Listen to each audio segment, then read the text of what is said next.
13 अप्रैल 1919 बैसाखी का दिन था। अमृतसर में हर साल की तरह मेला लगा था। कोई कपड़े बेच रहा था, कोई गुजिया, कोई ढोल बजा रहा था। इसी भीड़ में हजारों लोग जालियनवाला बाग के अंदर इकट्ठा हुए। एक छोटी सी जगह, चारों तरफ ऊंची दीवारें, सिर्फ एक पतला दरवाजा। उनका मकसद था शांति से बैठकर रावलाट एक्ट और अपने नेताओं की गिरफ्तारी का विरोध करना। लेकिन इसी पलों में ब्रिटिश फौज के एक अफसर जनरल रेगिनाल्ड डायर ने अमृतसर की सड़कों पर घूमकर एक फैसला ले लिया, लोगों को सबक सिखाना है। उसने बिना वार्निंग दिए अपने 50 सैनिकों को ऑर्डर दिया, मार्च टू जलियनवाला बाग। शाम के करीब 5 बजे जब लोग भाषण सुन रहे थे, बच्चे खेल रहे थे और कुछ लोग प्रार्थना कर रहे थे, तभी दरवाजे पे ब्रिटिश फौज आ पहुंची। डायर ने गेट बंद करवा दिया ताकि कोई भाग ना सके और फिर बिना किसी चेतावनी के उसने ऑर्डर दिया, फायर। बस 10 मिनट के लिए, पर उन 10 मिनट में 1650 गोलियां चली। लोग गिर रहे थे चिल्लाते हुए, भागने की कोशिश करते हुए, पर चारों तरफ दीवार थी। कहीं माँ अपने बच्चे को ढककर बचाने की कोशिश कर रही थी, कहीं पिता अपने परिवार के ऊपर गिर गए ताकि उन्हें गोली ना लगे। एक सर्वाइवर ने बाद में कहा था, मैं जिंदा बचा, पर जब निकला तो मेरे पैर लाशों के ऊपर चल रहे थे। ऑफिशियल ब्रिटिश रिकॉर्ड के हिसाब से 379 लोग मरे, लेकिन इंडियन नेशनल कांग्रेस के रिकॉर्ड के मुताबिक 1000 से ज्यादा लोग उस दिन अपनी जान दी। हजारों लोग घायल हुए और रात भर कोई उन्हें उठाने नहीं आया। बाग में सिर्फ चीखें और खामोशी बची थी। नेक्स्ट मॉर्निंग डायर ने report the, I did what was necessary. उसने कहा, मुझे दुख नहीं, अगर मुझे और लोग मिलते मैं फिर से फायरिंग कराता।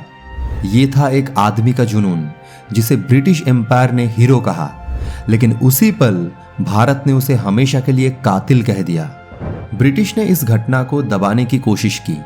हंटर कमीशन बना, जहां डायर ने बिना पछताए कहा, my purpose was not to disperse the crowd, my purpose was to punish them. और सबसे दुख की बात, उसे सिर्फ रिटायरमेंट दी गई, कोई सजा नहीं।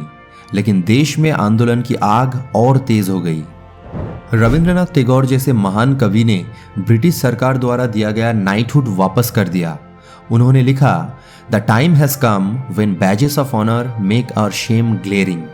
पूरे भारत में लोगों ने ब्रिटिश माल का बहिष्कार किया और गांधी जी ने इस घटना के बाद नॉन कोऑपरेशन मूवमेंट शुरू किया। अमृतसर का हर घर शोक में था, लेकिन एक जवान था जिसके दिल में सिर्फ एक ही बात थी, बदला। उसका नाम था उधम सिंह।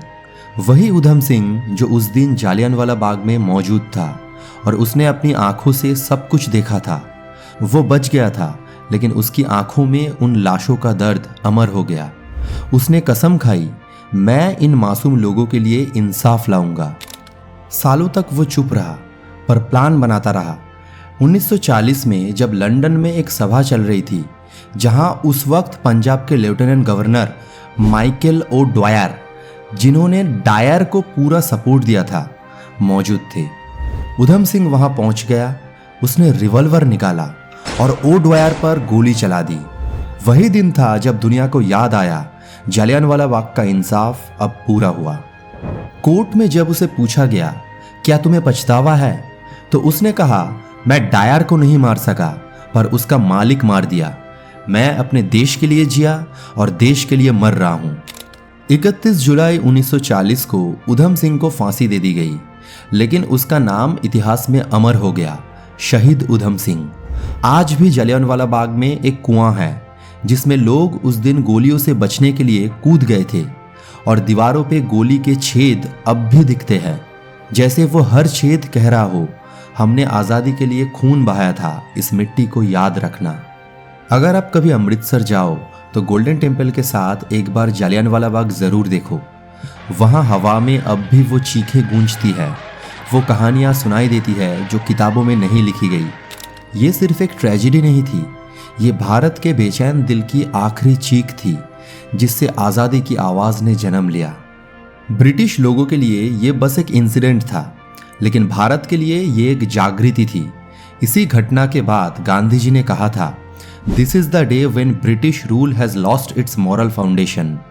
और असल में वही दिन था जब भारत की आज़ादी की लड़ाई एक राह पर निकल चुकी थी जिसे कोई रोक नहीं सकता था। सोचिए, अगर वो लोग उस दिन ना होते तो शायद हम आज इतनी आज़ादी से सांस भी ना ले पाते। उन्होंने बिना हथियार, बिना आवाज़ के अपने खून से लिखा था एक शब्द, आज़ादी। जालियांवाला बाग सिर्फ एक जगह नहीं, एक प्रेरणा है। हर बार जब हम तिरंगा लहराते हैं तो उन लाशों के ऊपर लहराते हैं जिन्होंने मरकर हमें जिंदा किया। और हर बार जब हम ब्रिटिश राज के दौर का इतिहास पढ़ते हैं तो एक नाम सदा सुनाई देता है, जालियांवाला बाग।